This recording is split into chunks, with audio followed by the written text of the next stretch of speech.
Conflict. Many people really don't like to hear the word, as mainly one thing comes to mind: problems. However, for every problem, there's usually a solution. As we look at possible solutions today, I just want to welcome you to the Better You, Better Relationships channel, where we examine ways to improve our personal lives, which ultimately leads to more fulfilling and fruitful interactions. Don't forget to share if you appreciate the content. I'm sure there's someone out there who wants to hear this as well. Now, back to conflict. For some, it means arguments, resistance, tension, a sure hindrance to progress. However, conflict is inevitable. It's how we deal with it that makes the difference between resolution and World War III. Without effective communication, conflicts can fester, leading to misunderstandings, resentment, and emotional withdrawal. Think about it. How many times have you really argued over something even seemingly small, only for it to escalate into something much bigger? This happens because unresolved feelings pile up over time, making even minor issues seem unbearable. One common source of conflict quickly comes to my mind. Let me know in the comments below some causes of conflict that you can identify. I'm sure there are many. However, there's good news. There are ways to resolve conflicts and strengthen bonds. Let's look at a few. Number 1, acknowledge the conflict. Turning a blind eye to feelings of dissatisfaction and resentment only fosters the festering of ill feelings. Don't ignore differences. If one party is particularly upset, or both of them, take a little time to cool off, but choose an appropriate time and setting to identify that a conflict does exist. And only after this can we then work to try to find a way towards resolution. The second intervention is active listening.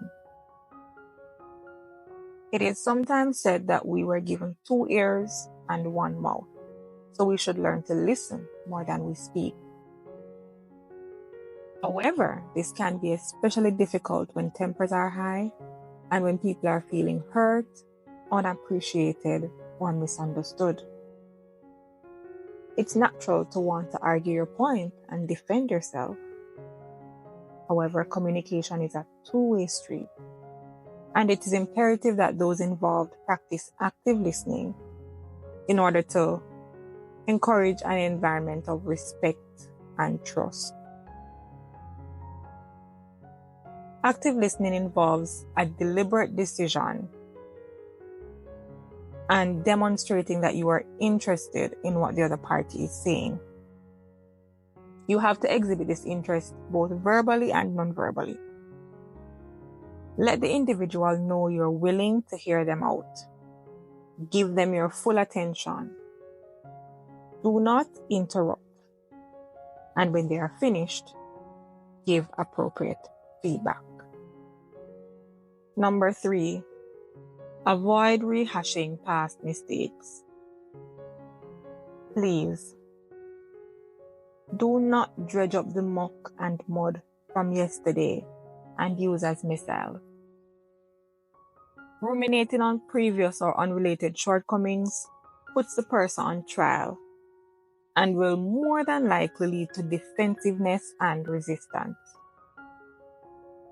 Try to address the current situation and remain focused on resolution. Number 4, accept and give constructive feedback. Try to provide feedback that communicates concern and a desire to build a relationship, not tear down. This includes avoiding pointing fingers. Instead, we could use I statements, which produce a less accusatory tone. For example, instead of saying, "You always spend time with your friends and leave me alone," you could probably say, "I feel sad and lonely when we don't get to spend time with each other in the evening." I statements come across as focusing less on the other person's actions and more on the feelings that are experienced when that action occurs. Even though they may not offer a solution per se, they make it easier to work towards finding a solution. In more difficult situations, try the sandwich approach. This method uses the imagery of 2 slices of bread and a filling to represent 2 positive statements and a somewhat unfavorable one in between. The concept is to start the feedback with an affirming statement, followed by the seemingly unfavorable observation, and then ending with another affirming statement. Now, this technique may not always work, it may not always be applicable, but when it does work, it can make constructive feedback easier to accept. For example, "I really love the way you are consistent with doing the laundry. I was wondering if you could do it in the evenings instead of early mornings so I can concentrate more when doing assignments.